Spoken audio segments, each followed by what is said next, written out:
Bueno, buenas tardes mis hermanos. Voy a hacer de vuelta un videíto para que quede ahí arriba colgado, lo puedan subir y lo puedan ver en el campus virtual. La importancia de la revelación de Dios, sabiendo que es palabra de Dios, no que contiene información, sino que nos lleva a saber lo que Dios dice de sí mismo, lo que piensa, lo que es y lo que desea. Entonces es importante entender lo que es la revelación de Dios. Y fíjense que el apóstol Pablo da un ejemplo a Timoteo como un hijo en la fe, capítulo 3, versículos 14 y 15, y la importancia de cómo él debía conducirse. Mientras espero para ir a verte, y les da algún aliento, alguna exhortación también, porque la exhortación siempre es de aliento, de consuelo, para edificar, o tal vez advertirle. En el caso de la otra carta, la segunda de Timoteo, le advierte.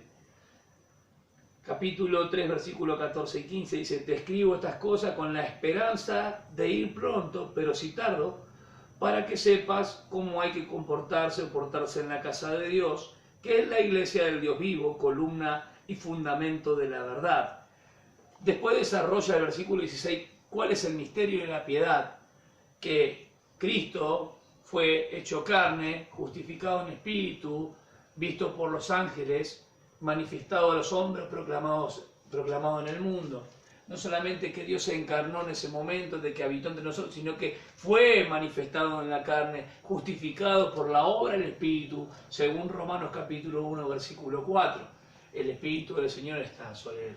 Pablo le aconseja que el misterio de la piedad, dentro del ministerio que va a hacer, cómo debe conducirse. Dice que sepas cómo portarte, o cómo debes portarse en la casa de Dios, que es la iglesia del Dios vivo, columna y fundamento de la verdad. Columna y fundamento de la verdad.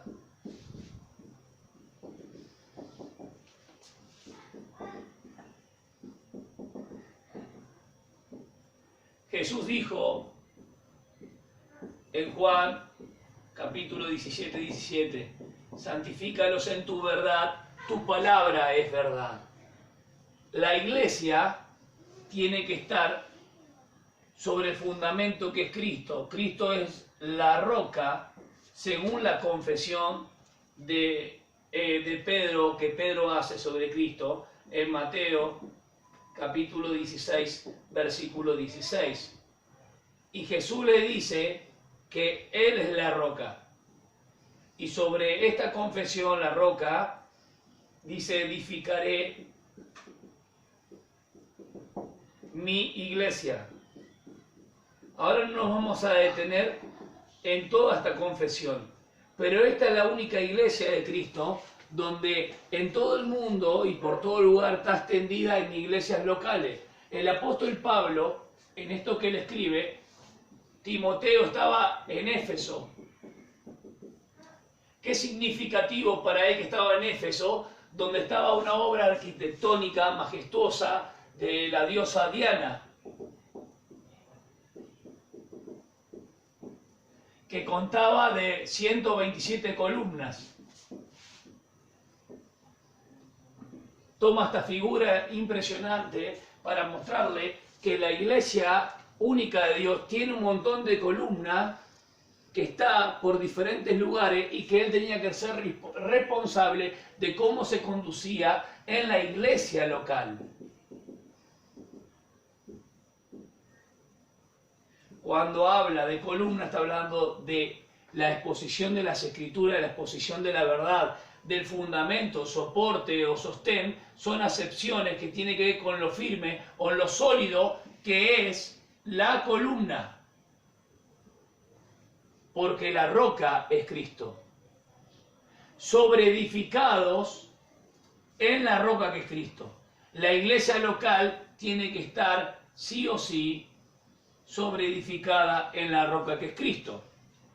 Y la verdad es, debemos ser intransigentes en cuanto a la verdad. Juan 14, versículo 6. Yo soy el camino, la verdad y la vida. un solo camino que es Cristo.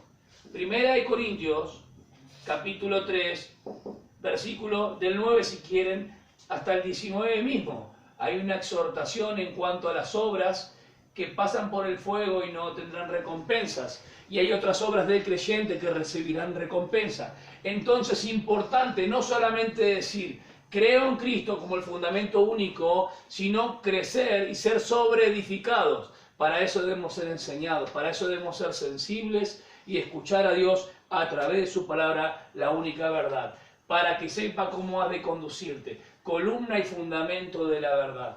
La roca es Cristo, la iglesia local tiene este objetivo de, como dice Efesios, capítulo 4, versículo 13. El propósito es hasta que todos lleguemos, adverbio del tiempo. La iglesia local no crece por la adición o suma de sus miembros, juntar personas como prosélito. No. La iglesia local crece por la nutrición de acuerdo y con respecto a su palabra. Santifícalos en tu verdad, tu palabra es verdad.